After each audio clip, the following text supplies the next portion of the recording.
A millionaire took her housekeeper to a gala, and what she did left everyone speechless. Victoria Langford's mansion felt like an extension of herself, sleek, unyielding, and impossibly untouchable. The glittering cityscape framed the vast windows, as cold and brilliant as the woman herself. She leaned back in her leather chair, scanning the invitation for yet another gala. "The Laurent Foundation is honored to have your esteemed presence." The flowery nonsense blurred together. Her assistant's voice cut through the silence. "Miss Langford, I've confirmed your attendance for the auction gala tomorrow evening. Shall I arrange for a suitable companion?" Victoria's jaw tightened. She hated this charade. Every event required a polished, presentable partner to appease the vultures circling her industry. Her social circle was populated by people who either envied her wealth or coveted it. Both were exhausting. "No need," she snapped, waving her assistant away. But the silence that followed unsettled her. For all her wealth and power, the thought of arriving alone felt exposed. Victoria Langford was known for her reputation.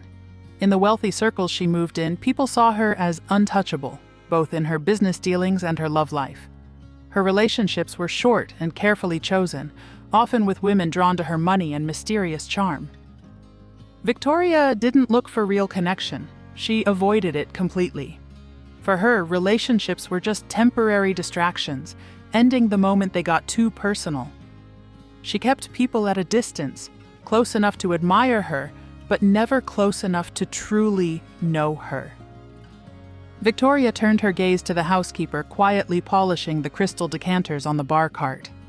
Clara, always there, always reliable, with a quiet efficiency that made her almost invisible.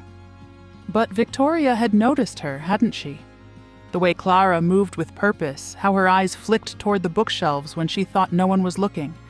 The occasional smirk when Victoria's more insufferable guests talked too much.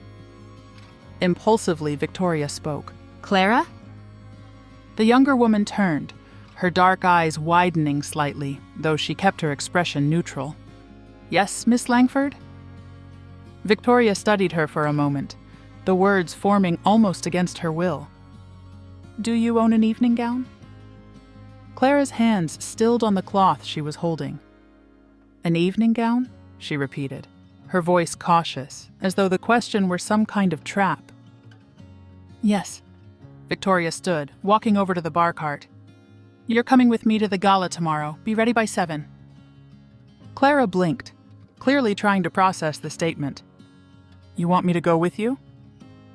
Victoria shrugged, pouring herself a drink. "I need someone who won't embarrass me, won't chatter endlessly, and most importantly, won't expect anything from me. You fit the bill." For a moment, Clara said nothing. Then, setting down the crystal glass she had been cleaning, she tilted her head slightly. "And if I say no?" Victoria looked at her over the rim of her glass, a ghost of a smile playing on her lips. "You won't." The challenge in Victoria's tone made Clara's fingers twitch, but she remained calm. "I don't own a gown," she said finally, her voice even. Victoria waved her hand dismissively. "Then borrow one of mine. I'll have them sent to your room." She drained her glass and set it down. 7 sharp. Don't keep me waiting." With that, Victoria strode from the room, leaving Clara standing alone. The housekeeper stared after her, the slight furrow in her brow the only indication of the storm brewing beneath her calm demeanor. This wasn't just a request, it was a power play. And Clara, no matter how reluctant, had just become a piece on Victoria Langford's chessboard. But Clara wasn't planning to stay a pawn for long. Clara Martinez grew up in a small Texas town, the only child of hardworking immigrant parents. Her father worked in construction, while her mother cleaned houses for the wealthy. Clara often accompanied her mother, absorbing the quiet indignities she endured, and vowing to create a different life for herself. Driven by curiosity and ambition, Clara excelled in school, her passion for learning fueled by the books she borrowed from the homes her mother worked in. With her parents' sacrifices, she earned a scholarship to university, majoring in sociology to understand the inequalities she had lived through. She graduated with honors, but returned home to support her struggling family when her father's health failed. Unable to find work in her field, Clara reluctantly took a temporary job as a housekeeper, a role she approached with quiet dignity. Her determination didn't waver, even as she cleaned the grand estates of the wealthy. It was at Victoria Langford's mansion that she found herself navigating a world of sharp power dynamics and icy facades. Clara's keen observations and strength of character set her apart. She didn't envy wealth but saw its emptiness. And when Victoria noticed her, Clara's resilience and intelligence sparked a connection that would challenge them both. When Victoria asked Clara to accompany her to the gala, Clara was caught off guard, but not entirely surprised. She had seen the curiosity in Victoria's glances, the way the woman seemed to search for something in Clara that she couldn't name. Clara agreed, not because she wanted to fit into Victoria's world, but because she wanted to understand it, and maybe in some small way challenge it. Clara's quarters were modest, a sharp contrast to the grandeur of the mansion's upper floors. The space was hers alone, a haven of simple furniture, clean lines, and the faint scent of lavender from a candle on her bedside table. Yet tonight the room felt oppressive. She sat on the edge of her neatly made bed, Victoria Langford's words still echoing in her mind. 7 sharp. Don't keep me waiting. Clara's hands were clenched in her lap, her knuckles pale against the warm brown of her skin. She wasn't angry, not exactly, but she was something. Irritated, maybe. Confused, definitely. Why had Victoria chosen her, of all people? She glanced at the rack of gowns that had been delivered not 10 minutes after Victoria's command. Silks and satins gleamed under the soft light, fabrics that looked as foreign in her room as she imagined they would on her body. Each piece practically screamed exclusivity, a far cry from the plain, sturdy clothes that filled Clara's wardrobe. The sound of a soft knock broke her thoughts. She turned to see Sylvie, one of Victoria's personal assistants, peering in with a sheepish expression. "Miss Langford asked me to make sure everything fits," Sylvie said, stepping into the room with the careful politeness of someone entering another world. "Shall we start with this one?" She held up a midnight blue gown that shimmered like water. Clara sighed, standing reluctantly. "This is ridiculous." Sylvie smiled, unoffended. She can be insistent. "That's one way to put it," Clara muttered, slipping behind the folding screen to change. As she pulled the gown over her head, the fabric slid like liquid against her skin, impossibly soft and cool. When she stepped out, Sylvie's reaction made her pause. "You look—" Sylvie caught herself, her tone softening. "It suits you." Clara turned to the mirror, her breath hitching at the reflection. The gown fit perfectly, hugging her in places she hadn't realized could look elegant. The simple lines accentuated her shoulders, the hem brushing her ankles with just the right amount of movement. She barely recognized herself. Before she could dwell on the transformation, another knock interrupted them. This time, it was Victoria herself. Clara stiffened as the woman strode into the room, her sharp eyes scanning the space with the detached air of a queen visiting a servant's quarters. "Well?" Victoria asked, her tone brusque. Clara met her gaze in the mirror, her posture straightening. "It fits." Victoria stepped closer, her critical eye sweeping over Clara's reflection. For a moment, something flickered in her expression. Approval, maybe? It was gone before Clara could name it. "It'll do," Victoria said, her voice neutral. "Wear your hair up, it'll suit the neckline." Clara's lips parted in surprise. She'd never imagined Victoria noticing something as mundane as her neckline. "I'm not sure I belong at an event like this," she said finally, keeping her tone even. Victoria raised an eyebrow. "You'll belong because you're with me. No one will dare say otherwise." "That's not the same as belonging," Clara pointed out, her voice sharper than she intended. Victoria's expression hardened. "Do you think everyone at that gala belongs there, Clara? Half of them are clinging to borrowed prestige. You'll do fine, just don't embarrass me." And just like that, the moment of vulnerability passed. Victoria turned on her heel, leaving Clara staring at the spot where she had stood. By the time the clock struck 7, Clara was ready, though her nerves were a live wire beneath her composed exterior. Her hair was swept into a neat chignon, A pair of borrowed heels added inches to her height, and the midnight blue gown shimmered with every step. When she descended the grand staircase, Victoria was waiting at the base, already dressed in a sleek black ensemble that seemed tailored to perfection.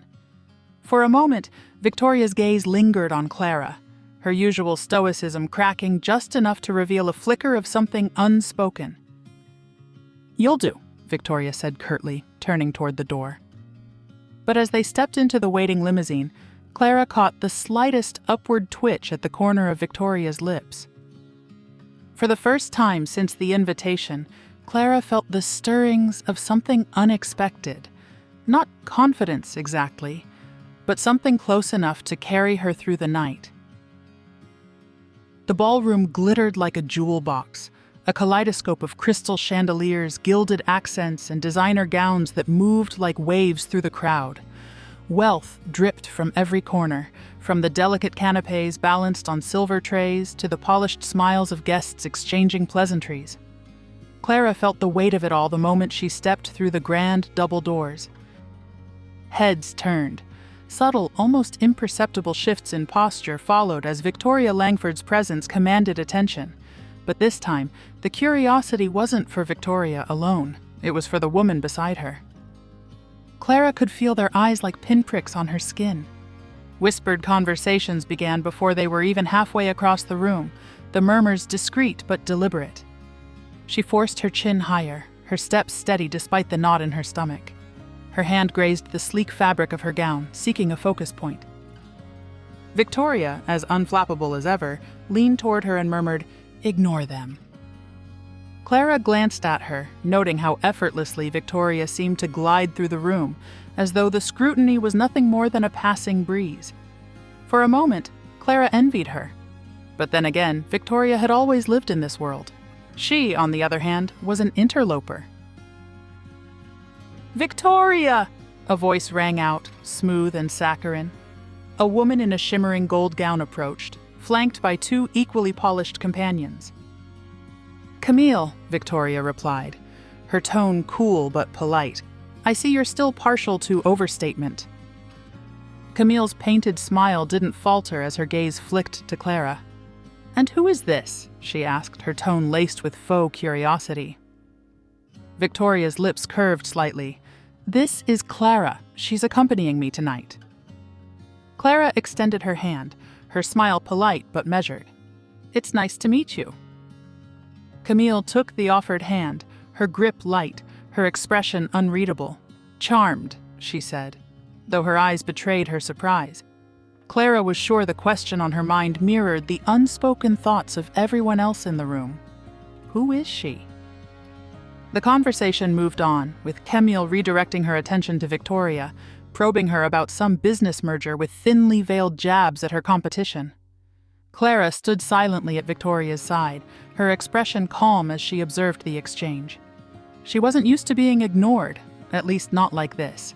These people didn't just ignore her, they dismissed her, like she was a prop, an accessory to Victoria's commanding presence. As they moved deeper into the room, Victoria caught Clara's clenched jaw. "Relax," she said under her breath, her voice low enough that only Clara could hear. "I'm relaxed," Clara replied, though the slight edge in her voice betrayed her. Victoria glanced at her, the faintest crease forming between her brows. "Don't let them get under your skin. They're vultures, and they'll sense blood if you let them." Clara bit back her retort. It was easy for Victoria to say she was untouchable here. This was her world, her domain. Clara wasn't sure she could say the same. By the time they reached the main table, Clara's composure was firmly in place. She focused on her breathing, on maintaining the careful mask she had practiced earlier that evening. But the seating arrangement wasn't designed for her comfort. She found herself next to an older gentleman whose booming laugh punctuated every other sentence, and a younger woman whose disinterest in her was palpable. "So," the man said, leaning toward her with an eager grin, "what brings you to an event like this? Victoria doesn't usually bring anyone, let alone someone new to our circle." Clara smiled tightly, her fingers toying with the stem of her water glass. "I suppose I'm an exception." His brow arched, clearly intrigued. "And what do you do, Miss Clara? PR? Media?" Before she could answer, Victoria interjected, her tone as sharp as the glint of her diamond earrings. "She's here as my guest. That should be enough for anyone." The man chuckled, leaning back in his chair. Of course. But his curiosity lingered in his gaze, and Clara felt her discomfort deepen. As the evening progressed, the whispers and side glances continued, a relentless undercurrent of judgment and curiosity. Clara managed to maintain her composure, her smile never faltering, but Victoria began to notice the subtle shifts, the way Clara's fingers tightened around her glass, the way her eyes flicked toward the exits every so often.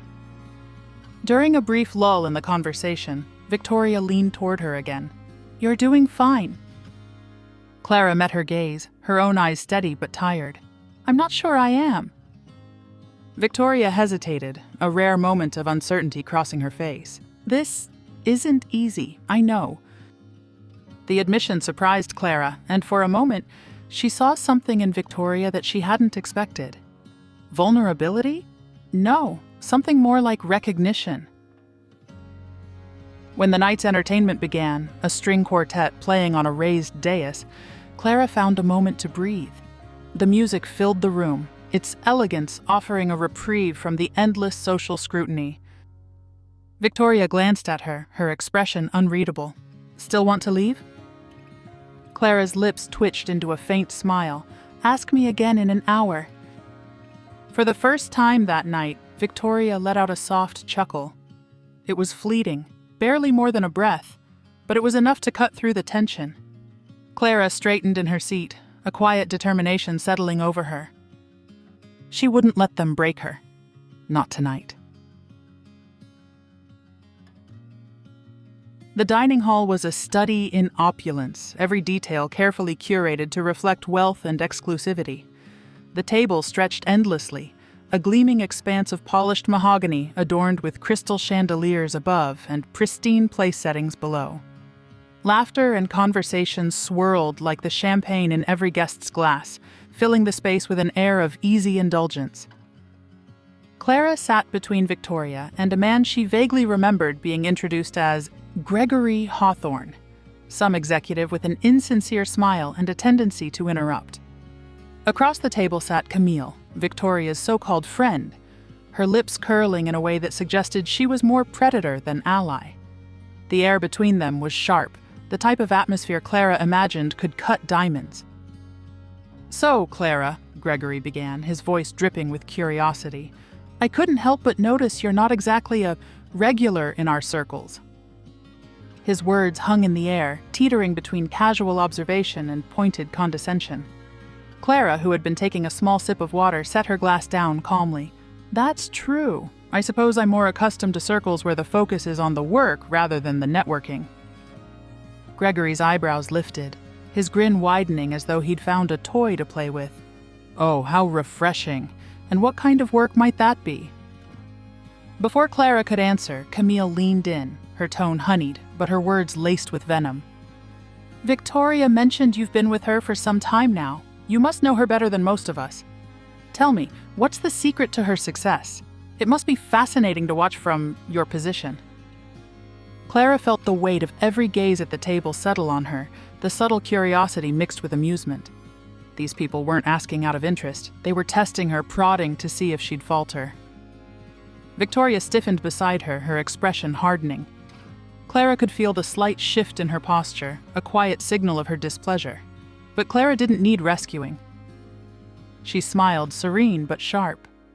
"I imagine her success comes from knowing exactly how to navigate a room like this," she said, meeting Camille's gaze without flinching. "It's a skill, balancing charm with precision, knowing when to listen and when to speak. But I suppose you'd know all about that, Camille, wouldn't you?" Camille's smile faltered just for a moment, before she recovered. "Of course," she said smoothly, "though not everyone has the exposure to develop those skills."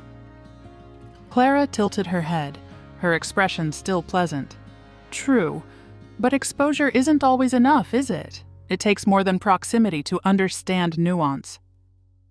The table fell momentarily silent, forks pausing mid-air as the guests exchanged glances. Gregory let out a loud laugh, clearly enjoying the exchange. "You've got a sharp tongue, Clara. I like that." Camille's smile returned, though it was tighter now. Indeed, it's always fascinating to hear fresh perspectives. Victoria finally spoke, her voice cutting through the tension like a knife. "And yet so rarely appreciated, isn't it, Camille?" She glanced at Clara, her tone softer but still firm. "Though some of us know how to value them." Camille's lips pressed into a thin line, and she turned her attention back to her plate, clearly outmaneuvered. Clara felt a quiet sense of triumph, but masked it well, returning her focus to the food in front of her. The conversation shifted, though not entirely away from Clara. One guest, a woman in her 40s wearing diamonds that could probably buy a small island, directed her next question with the faintest hint of mockery. "Clara, do tell, what's your opinion on philanthropy and modern business? I'm sure you've seen quite a lot working with Victoria." Clara glanced at Victoria, who remained impassive, her sharp gaze fixed on the woman. It was the kind of question designed to trip her up, to remind her of her place.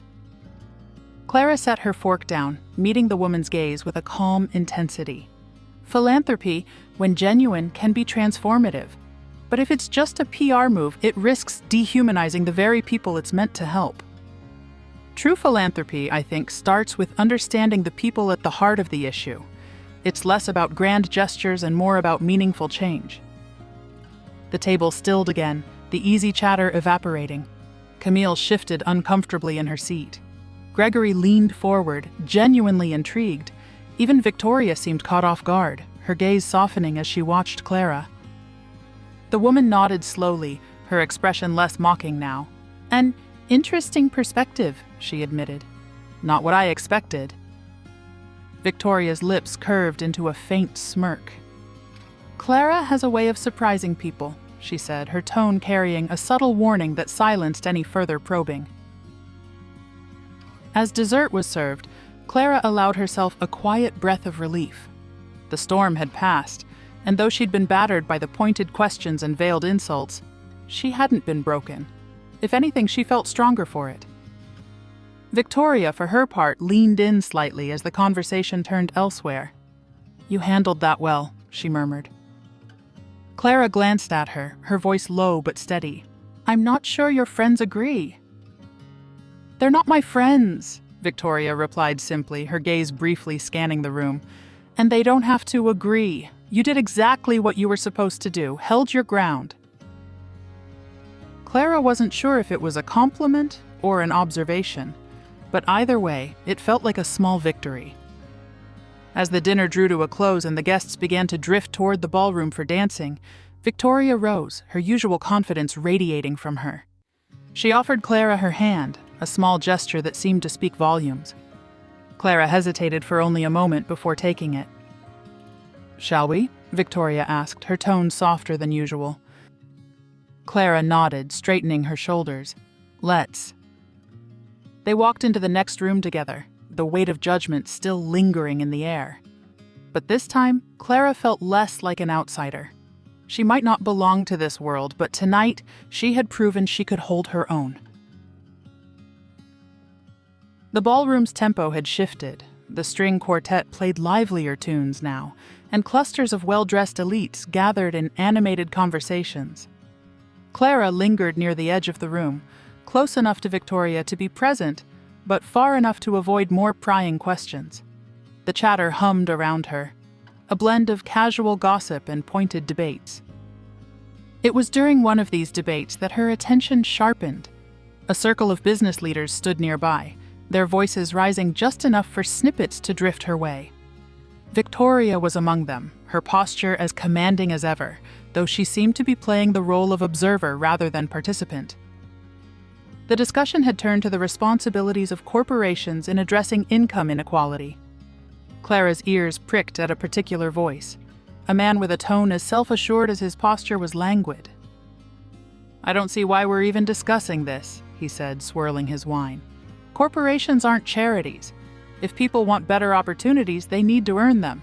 Throwing money at so-called social causes doesn't fix anything. It just creates dependency. Clara's jaw tightened. She recognized him as Alistair Roth, one of Victoria's most prominent rivals, a tycoon known as much for his wealth as for his disdain for anything resembling altruism. With his slicked-back hair and casually arrogant posture, he embodied the cutthroat world he dominated.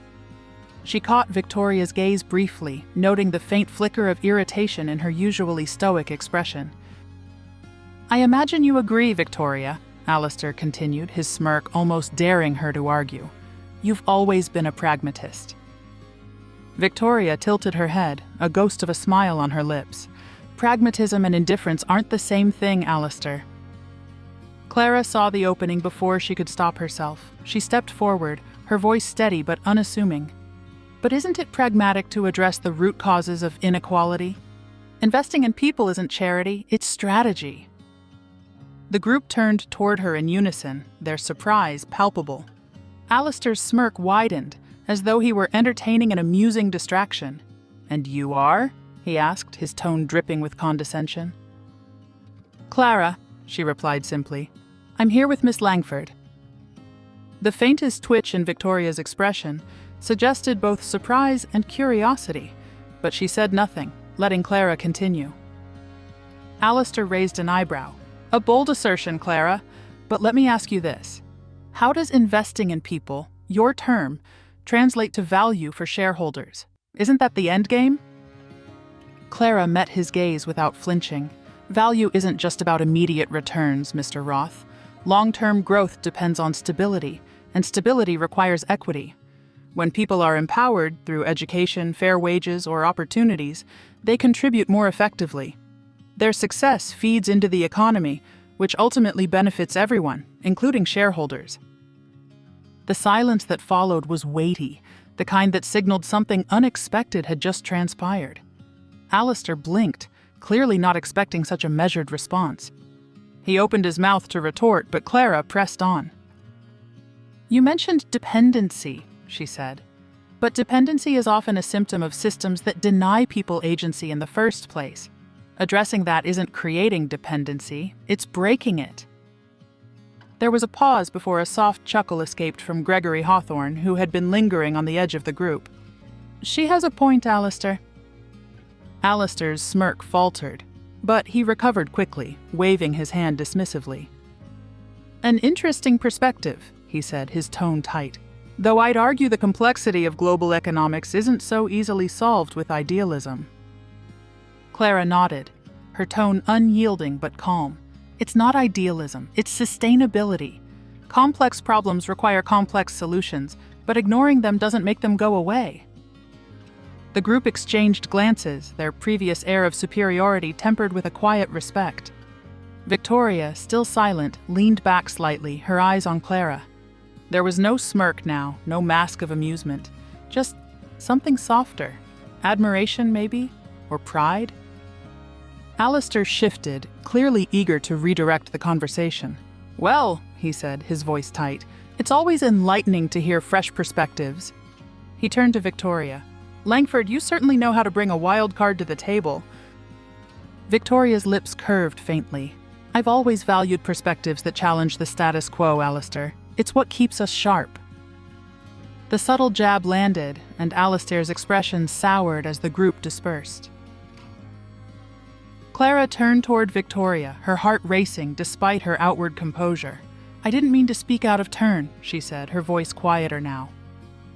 Victoria studied her for a moment, her expression unreadable. "You didn't." Clara hesitated. "It's just what he said." "Needed to be challenged," Victoria finished, her voice firm but not unkind. "You were right to say what you did." Clara blinked, surprised by the praise. "Thank you." Victoria's gaze lingered on her for a moment longer, a flicker of something unspoken passing between them. Then, with her usual grace, Victoria turned and offered her arm. "Come," she said. "Let's see if the rest of this crowd can manage to be half as interesting." Clara hesitated, then took Victoria's arm, feeling an odd sense of solidarity settle between them. As they moved through the crowd, she couldn't help but notice how many heads turned. not toward Victoria, but toward her. For the first time that night, Clara didn't mind. The gala's energy ebbed and flowed, but Victoria and Clara found themselves in a quieter corner, away from the swirling music and animated conversations. The warm glow of wall sconces cast soft light over them, but the space between the two women felt charged, shadowed by the unspoken. Victoria leaned against a polished marble column, arms crossed, her sharp gaze fixed on Clara. For the first time that night, she looked unsettled, her usual composure chipped away. Clara stood a few steps away, her posture straight but her hands fidgeting lightly with the hem of her gown. "Do you know what you just did out there?" Victoria's voice was low, firm, but not angry. Her words carried something heavier, concern maybe, or something close to it. Clara met her gaze, unflinching. "Yes, I spoke my mind." Victoria exhaled through her nose, a sound more frustration than relief. "You didn't just speak your mind. You made yourself the center of attention." Clara took a step closer, her chin lifting. "I'm not afraid of them." "You should be," Victoria said, her words coming out sharper than she intended. Her gaze softened almost immediately, her brow furrowing. "You don't understand how ruthless they can be." "No," Clara replied, her voice steady. "You don't understand how much I refuse to care. I spent years in rooms much colder than this, surrounded by people who dismissed me because of where I come from, how I look, or what I do. This?" She gestured toward the glittering crowd beyond the column. "This is nothing, and frankly, I'm more concerned about why you care so much." "Why did you bring me here?" Clara asked softly. "Why me, Victoria? Was it just convenience, or was it something else?" Victoria's gaze snapped back to hers, a flash of vulnerability breaking through her usual steel. She opened her mouth, then closed it, as if the answer was too complicated to give words to. When she finally spoke, her voice was low, almost hesitant. "I thought you could handle it." Clara raised an eyebrow. "And?" Victoria exhaled, her shoulders dropping slightly. "And I didn't expect you to be brilliant, not like this." "Clara," Victoria began, her voice softer now, almost pleading. "This world doesn't play fair. And if I—" "You're afraid," Clara interrupted gently, her eyes searching Victoria's. "Not for me, for yourself. For what it means to let someone like me into your world." Victoria didn't respond, but her silence spoke volumes. Clara took a slow breath, her voice softening. "I'm not going to shrink because it makes other people more comfortable. And I'm not going to shrink because it scares you." Victoria's gaze lingered on Clara, her mask of stoicism completely shattered. For the first time, she looked exposed, the formidable woman stripped down to something real, something raw. "I don't want you to," Victoria said finally, her voice barely above a whisper. The words were as close to an apology as Victoria could manage, but for Clara they were enough, for now. The tension between them lingered, thick and unresolved, but it was no longer adversarial. It was something else entirely, something neither of them was quite ready to name. Victoria straightened, her composure returning in fragments. "Let's go back," she said, her tone more controlled. "They'll notice if we're gone too long." Clara nodded, her gaze steady. "Lead the way." As they walked back toward the crowd, side by side, the distance between them felt smaller, the unspoken connection stronger. The night wasn't over, and neither was the conversation. The charity auction was the centerpiece of the evening, the moment where the wealthy proved their generosity, or at least their capacity for performance.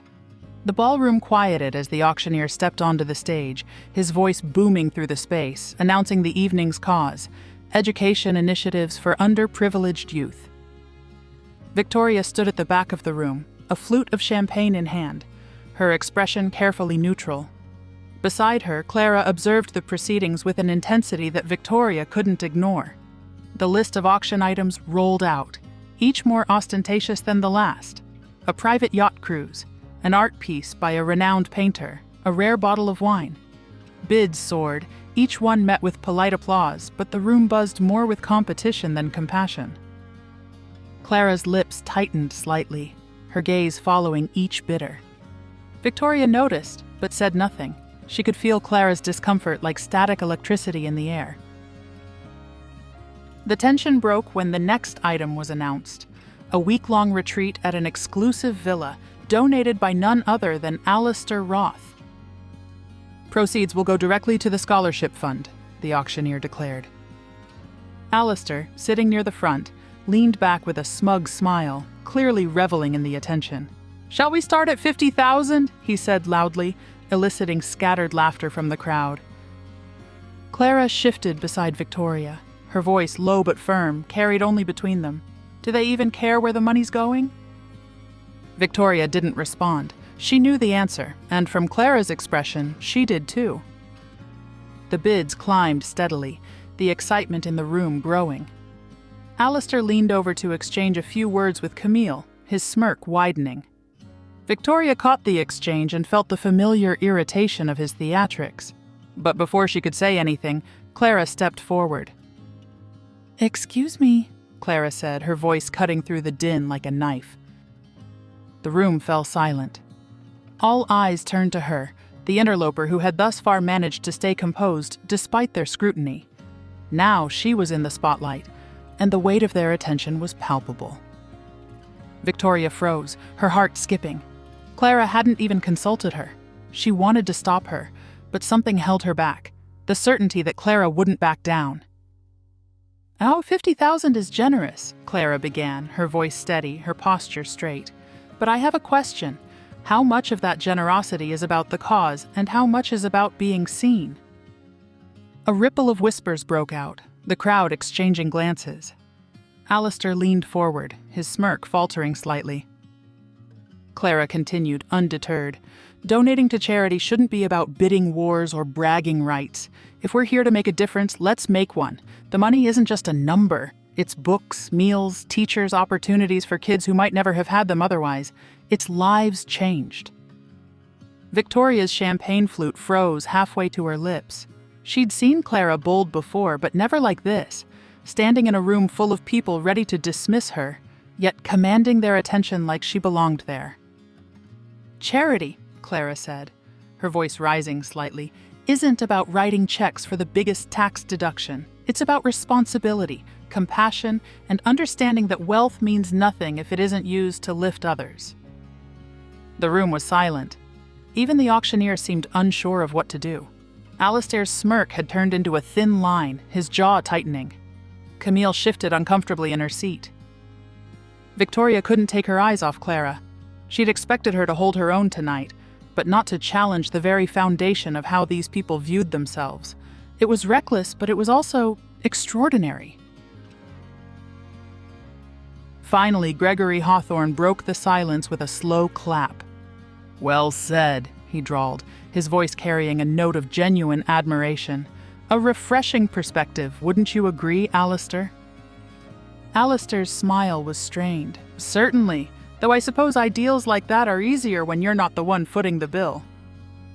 Clara turned to him, unshaken. "You're right. I don't have your wealth, Mr. Roth, but that doesn't mean I can't see its potential and its obligation." The tension in the room shifted, the crowd leaning in, captivated. Alistair, visibly uncomfortable, waved dismissively. "An inspiring speech," he said coolly, "but words don't write checks." "No," Clara agreed, her tone measured. "Actions do." Her words landed with a weight that hung in the air, pressing down on everyone in the room. Victoria saw it. The subtle shifts in posture, the thoughtful looks, the murmurs of agreement. Clara hadn't just spoken, she'd made them think.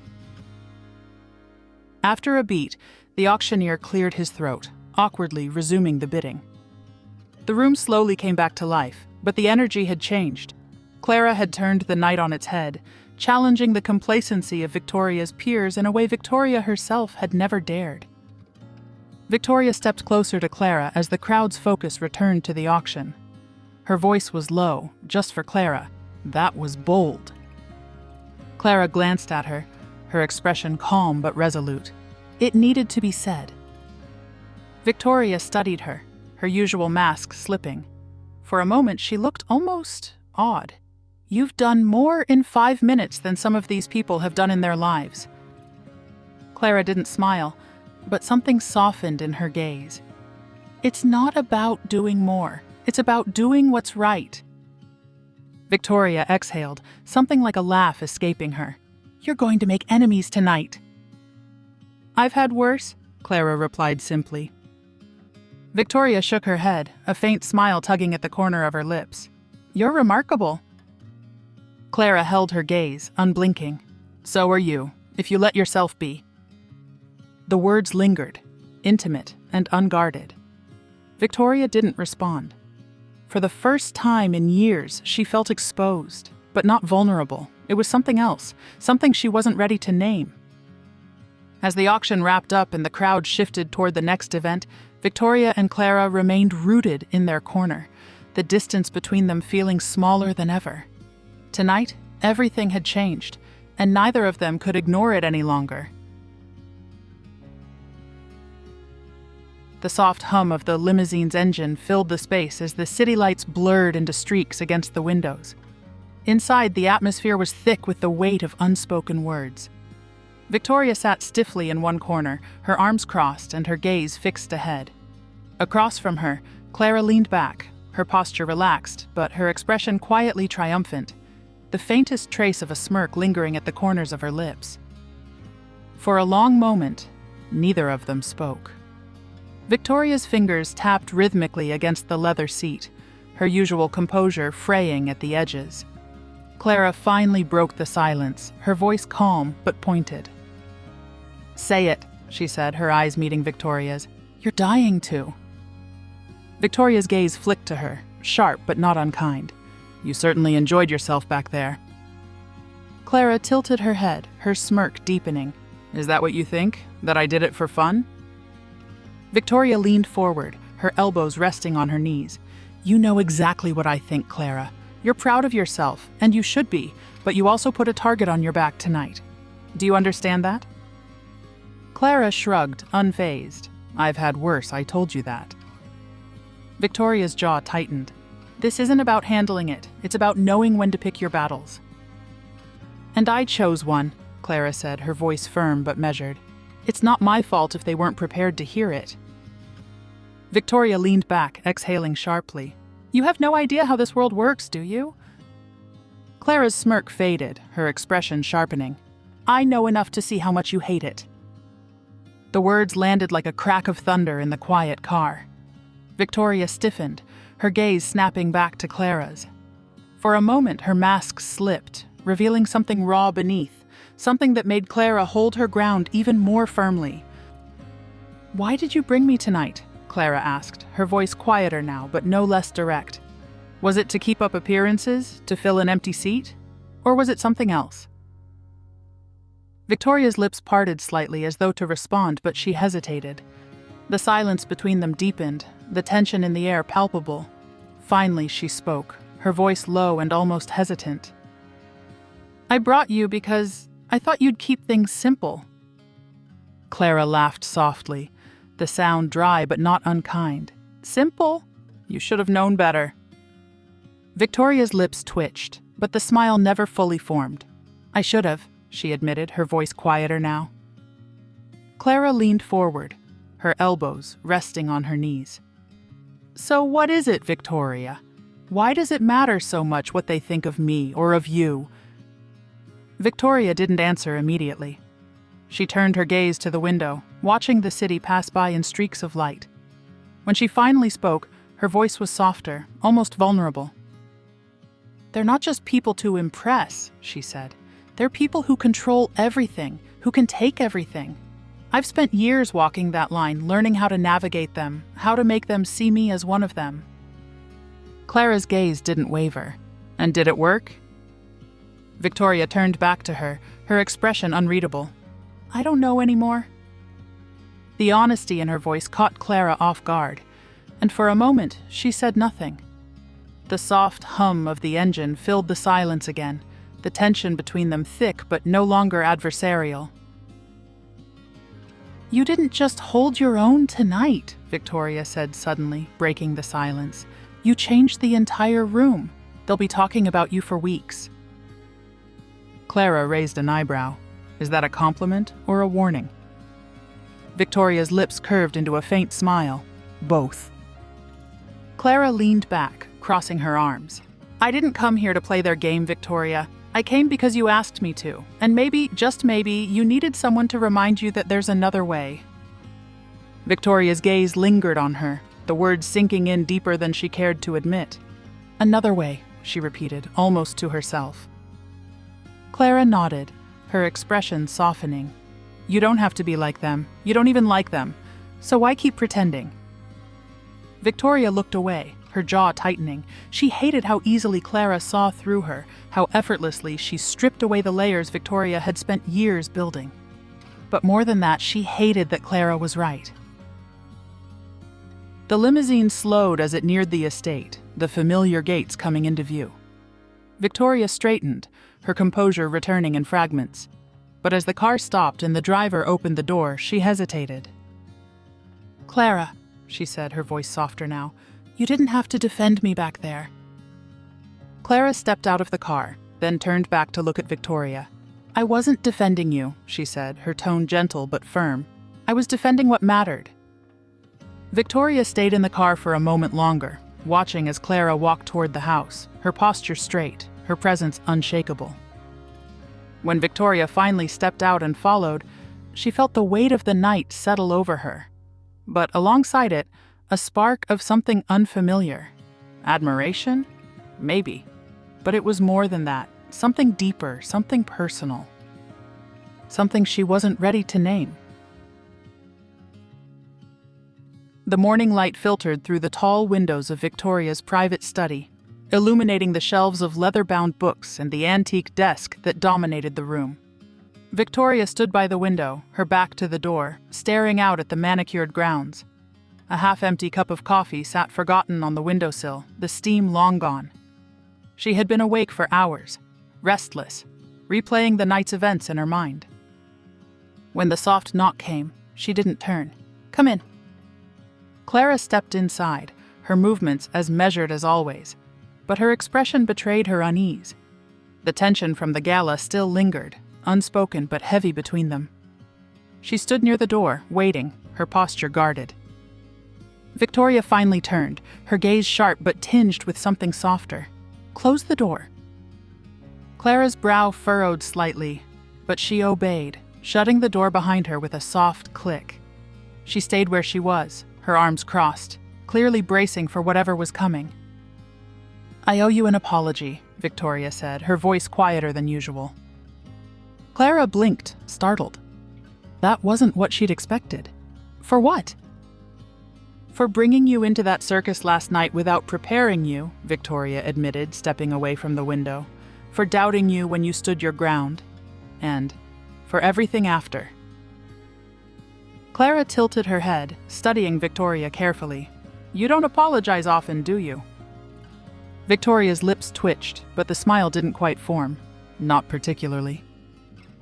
"Well," Clara said, her tone measured, "thank you. But I think we both know there's more to this than an apology." Victoria paused, her fingers grazing the edge of the desk. "You're right," she said finally, her voice heavier now. "There is." Clara's eyes narrowed slightly. "Then just say it, Victoria. Whatever it is you've been dancing around, just say it." Victoria exhaled sharply, her usual poise cracking. "You don't make this easy, do you?" Clara arched an eyebrow. "You didn't hire me to be easy." The tension between them thickened, the air charged with everything unsaid. Victoria stepped closer, her gaze locking onto Clara's, unflinching now. "Last night, you didn't just hold your own. You reminded me of something I'd forgotten, that strength doesn't come from playing their game. It comes from defying it." Clara's posture softened slightly, but her guard didn't drop entirely. "And what does that have to do with us?" Victoria hesitated, the vulnerability flickering in her eyes. "Everything." Clara's breath hitched, and for the first time her composure faltered. "Victoria." "You've seen it, haven't you?" Victoria pressed, her voice quieter now, almost pleading. "The way I look at you, the way I hold back because I'm terrified of crossing a line I can't uncross." Clara didn't move, her heart pounding in her chest. "Why?" she asked softly. "Why are you so afraid?" "Because you make me want more than I've ever allowed myself to want," Victoria admitted, her voice breaking slightly. "And because I don't know how to deserve someone like you." The words hung in the air, raw and unguarded. For a moment, Clara was stunned into silence, her defenses crumbling under the weight of Victoria's confession. She stepped closer, her voice steady but filled with emotion. "Do you think I care about what you think you deserve? Do you think any of this, money, status, changes what I see in you?" Victoria's breath hitched, her usual armor completely shattered. "What do you see?" she asked, her voice barely above a whisper. Clara reached out, her fingers brushing against Victoria's. "I see someone who's more than the shell you've built around yourself. Someone who wants to do good but doesn't know how to let herself be vulnerable. And someone who's so afraid of being seen for who she really is that she hides behind all of this." Victoria closed her eyes, the weight of Clara's words breaking through every wall she'd built. "I don't know how to stop," she admitted, her voice trembling. "I've spent so long trying to be untouchable." "You don't have to be," Clara said, her tone soft but firm. "Not with me." Victoria opened her eyes, and the vulnerability in them made Clara's chest ache. Without thinking, she reached up, cupping Victoria's face gently. "You don't have to hide from me." Victoria's hands came up to cover Clara's, her touch hesitant but desperate. "Clara, The words were cut off as Clara leaned in, their foreheads nearly touching. "It's okay," Clara whispered. "You don't have to say anything." Victoria paused for a moment, the tension between them almost crackling in the air. It was as if every unspoken word, every look had built up to this. Then without thinking, she closed the gap. Her lips touched Clara's, soft and hesitant at first, testing the waters. Clara felt a warmth rush through her, like a spark igniting something deep inside. She reached for Victoria's waist, drawing her closer without hesitation. The kiss grew deeper, more intense, as if they'd both been holding back for far too long.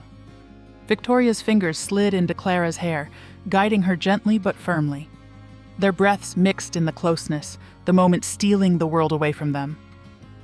Clara's hands moved slowly up Victoria's back, her touch both firm and tender. Victoria shivered at the sensation, the kiss becoming bolder, filled with a hunger neither could deny. It wasn't just a kiss, it was everything they hadn't been able to say, every feeling they'd hidden. When they finally broke apart, their foreheads rested together, both of them breathing heavily.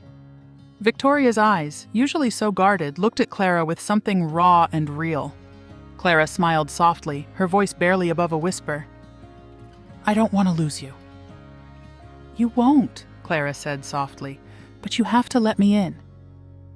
Victoria nodded, the tension in her shoulders easing as she pulled Clara into a quiet embrace. "Stay," she whispered, her voice breaking again. "Stay with me." Clara held her tightly, her own voice barely steady. "I'm not going anywhere." In that moment, the distance between their worlds didn't matter. It was just them, two women standing on the edge of something terrifying and beautiful, ready to face it together. The room was modest compared to the gala's grandeur weeks earlier. Sunlight streamed through floor-to-ceiling windows, casting a warm glow over the modest but elegant space. The gathering was intimate, just a handful of close colleagues, community leaders, and a few carefully chosen members of the press. It was exactly the kind of event Victoria had avoided in the past, personal, unguarded, and without the buffer of spectacle. Victoria stood at the head of the room, her posture as poised as ever, but there was a noticeable softness in her demeanor. She wasn't hiding behind her usual stoic mask. Today, she wasn't the untouchable business magnate. She was something different, someone open, someone present. Clara stood just to her left, her presence understated yet magnetic. She wore a simple black dress, her confidence shining in the way she carried herself. For the first time, she wasn't lingering on the edges of Victoria's world. She was standing beside her, equal in every way that mattered. Victoria cleared her throat, drawing the room's attention. "Thank you all for being here," she began, her voice steady but warm. As many of you know, the last few years have been about building something lasting, something meaningful. But what I've realized recently is that true meaning doesn't come from grand gestures or isolated achievements. It comes from partnership. Her eyes flicked briefly to Clara, a glimmer of emotion passing between them. That's why I'm proud to announce a new initiative today, one focused on education and equity, and I couldn't imagine leading it without Clara by my side. The room stirred with murmurs of surprise and curiosity. Victoria stepped aside slightly, gesturing for Clara to join her fully at the front. Clara hesitated for only a moment before stepping forward, her chin lifted, her gaze steady. "Thank you, Victoria," Clara said, her voice calm but resonant. "When we first discussed this idea, it wasn't just about creating opportunities for others. It was about redefining what leadership looks like.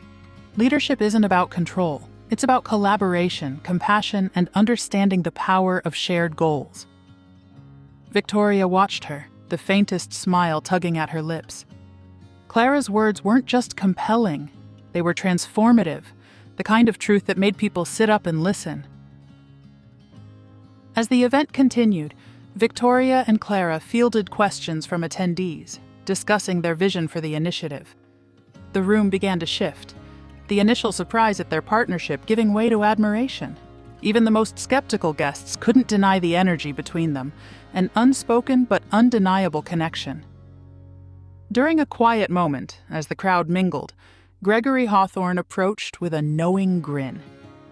"Well, Victoria," he said, raising his glass, "you've certainly found a way to keep us all on our toes." Victoria arched an eyebrow. That was the idea. Gregory's gaze flicked to Clara, his grin widening. "And you, clearly the brains of this operation." Clara chuckled, her tone light but firm. "We make a good team." Gregory nodded, tipping his glass toward them. "To partnerships, then. May they last." As he walked away, Victoria turned to Clara, her expression softening. "You handled that well." "I've had a good teacher," Clara replied, her eyes sparkling. Later, as the gathering wound down, Victoria and Clara found themselves on the terrace, the city skyline stretching out before them. The hum of conversation inside was muffled, leaving only the quiet between them. "You were incredible today," Victoria said, her voice low but filled with sincerity. Clara leaned against the railing, glancing at Victoria. "So were you." Victoria hesitated, the vulnerability from their earlier conversations returning. "I was afraid," she admitted, "that bringing you into this world would make everything harder for you, for me, but now I see it's the only way forward." Clara stepped closer, her hand brushing lightly against Victoria's. "You don't have to do any of this alone anymore." Victoria turned to face her fully, her gaze searching Clara's. "I don't want to. I don't want to be alone, not in this, not in anything." Clara's breath caught, the weight of Victoria's words sinking in. Slowly, Victoria reached up, tucking a stray strand of hair behind Clara's ear. The gesture was tender, intimate, and laced with everything they hadn't said aloud. "I've spent my life keeping people at arm's length," Victoria continued, her voice trembling slightly. "But you've changed everything." Clara smiled, her voice soft but steady. "You changed too, Victoria, more than you realize." Victoria leaned in, her forehead resting gently against Clara's. "Stay with me, not just for this, but for everything." Clara tilted her head, her lips brushing against Victoria's in a kiss that was slow, deliberate, and filled with promise. It wasn't just an affirmation of what they felt, it was a declaration of what they were building together. The moment lingered, the city lights flickering around them like distant stars. When they pulled back, Clara's hand found Victoria's, their fingers intertwining. "What happens now?" Clara asked, her voice quiet but filled with anticipation. Victoria hesitated, her polished composure cracking. "Now I'm terrified of failing you, of letting their judgment get to me, of losing what we're trying to build." Clara reached for her hand, their fingers intertwining. "We don't have to get it all right. We just have to keep moving forward." Victoria tightened her grip, her resolve hardening.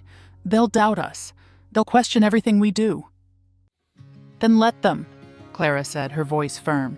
We're not here to convince them. We're here to make a difference. Victoria studied her, the weight of her fear lightened by Clara's unshakable presence.